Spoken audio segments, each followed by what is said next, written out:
Yeah, look, this is an excellent setup for what is going to be a very chart and number heavy presentation.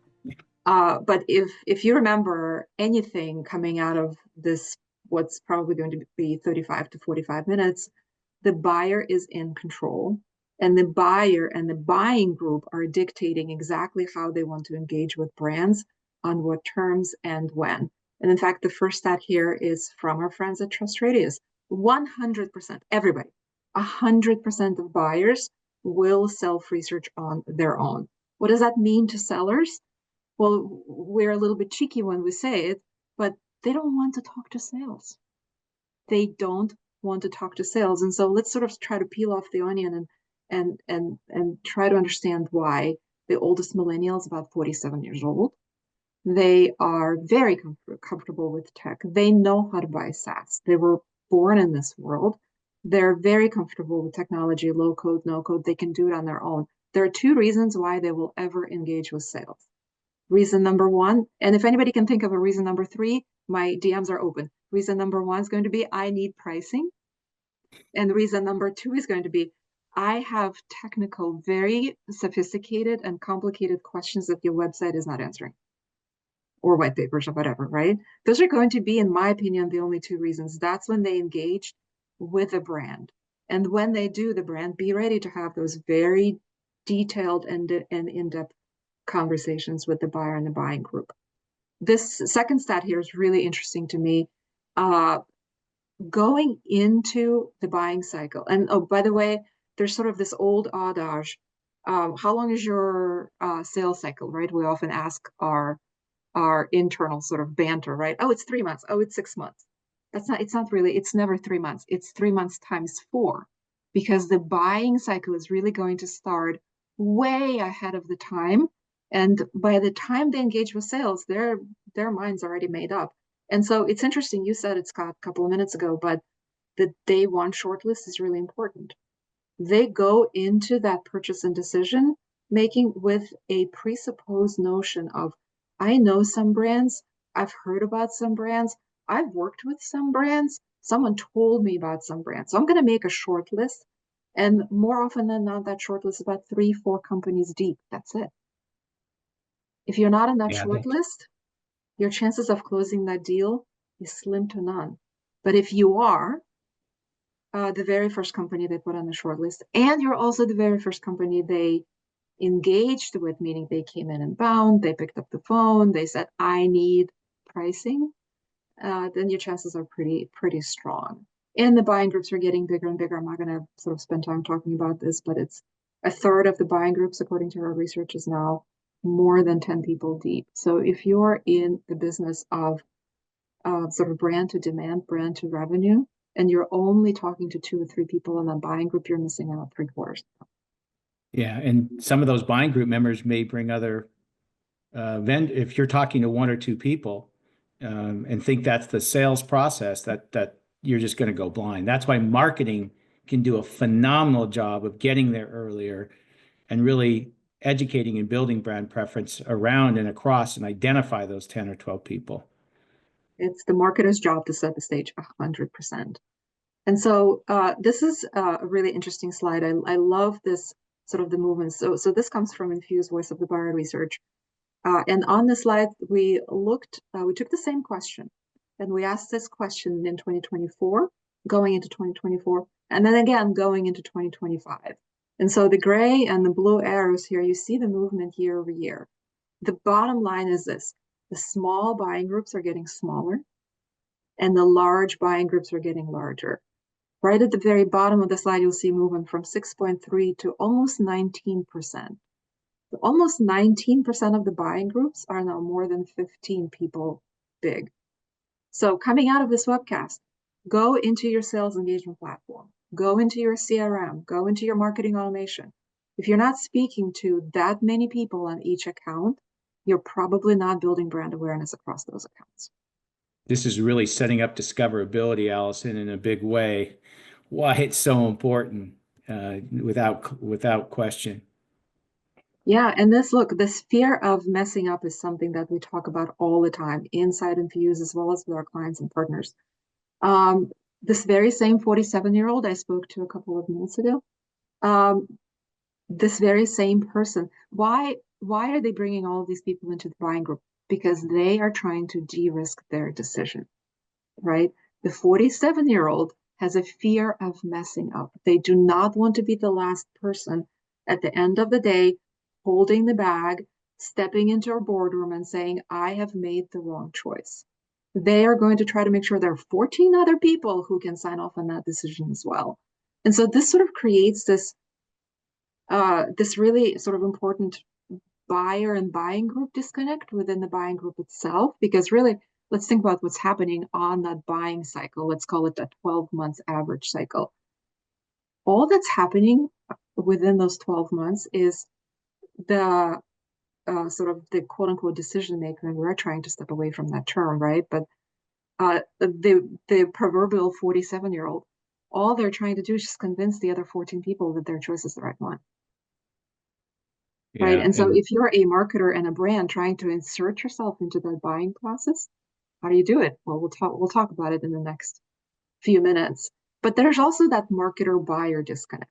If as marketers we're only coming into that process 6 to 9 months through, the majority of decisions are already made. And if our brand is not on that short list of 3 to 4 vendors on day one, we're pretty much done. There's a playbook, so we're not going to be all doom and gloom on this call. There are ways to counteract this, and there's a beautiful playbook in place here that can help us get on the short list pretty early, and that's brand building and discoverability and searchability. And stay with us a few minutes longer. there's a phrase that I think is out there, is marketing getting back to marketing, which is building brand awareness, educating their total available market, certainly at least their target accounts and buying groups.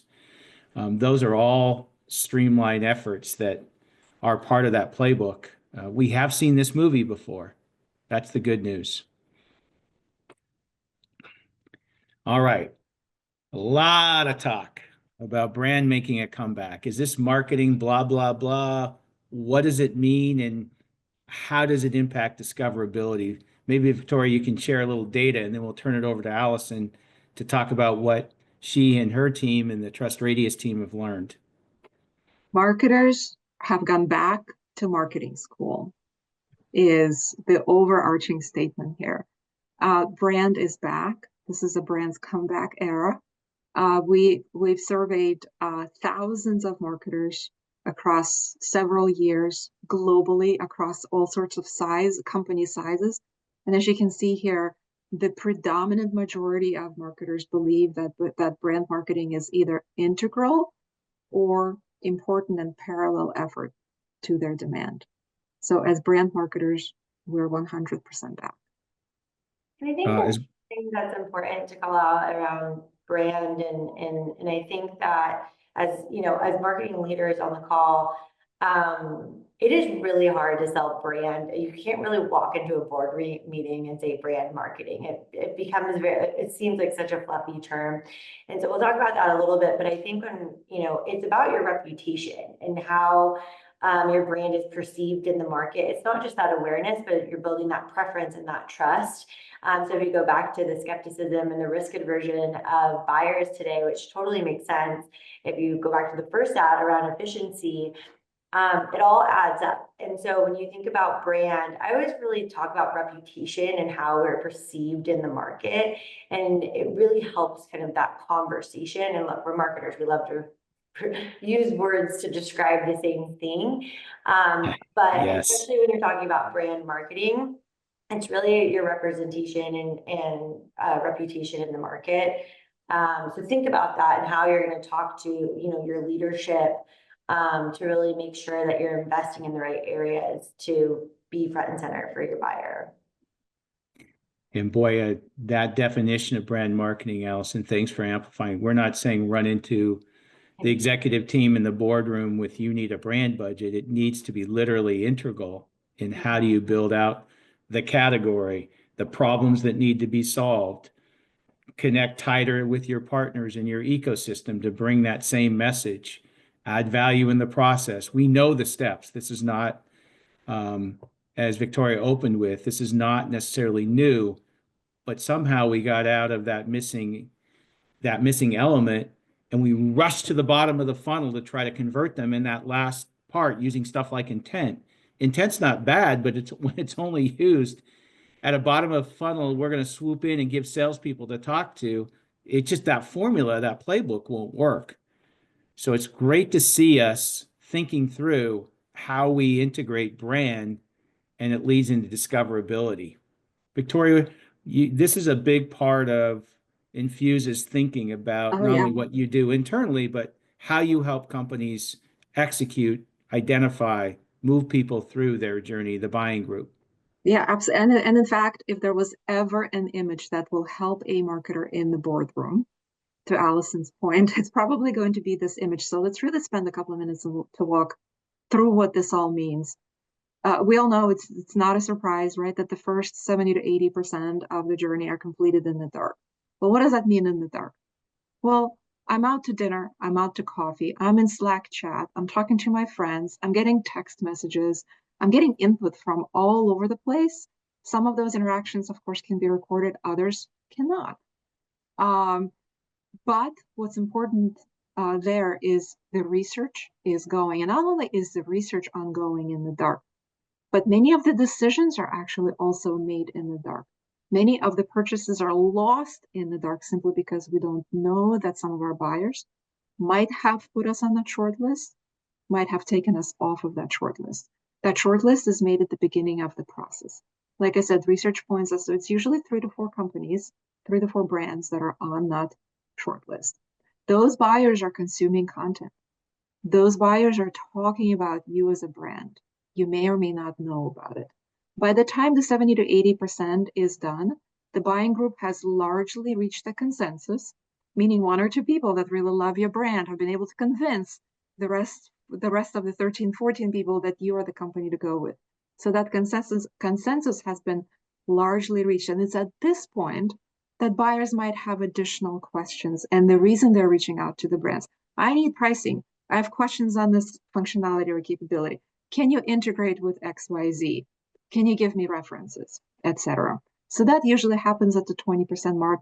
I call that they uncover themselves. What does it mean when they come in inbound? They fill out a form on your website. They download a case study, also could be by filling out a form. Now you know who they are. They've uncovered themselves. All they're doing is research validation. And recent research from 6th Sense actually also tells us that if you are the top vendor that they've reached out to at this point in time, then you have an 84% chance of winning that deal. That's a beautiful 84%. So as marketers, really, all we're trying to do is to get on that short list, to be in front of the whole buying group with relevant messaging, to confirm their confirmation bias, and to get inside that 84% deal. When you look at, I was just going to say, when you look at budget, kind of going back to the way that, marketers are thinking and how they're planning. So when you look at, 70 to 80% is happening in the dark, and it's happening without you really even knowing. And when you think about where you're spending your time and how you're creating content and the distribution of that content, that's almost how you want to think about budget. And then, right, and then you're capturing that demand in that 20% range. And so one thing to think about in planning, and I think I talk to my team a lot about this, is we're trying to change perception and we're trying to gain mind share. So how do we do that? And like, we always think about that with our campaigns, and it's really to influence this 70, 80% of the buyer's journey. Yes. We necessarily keep that. And that's okay.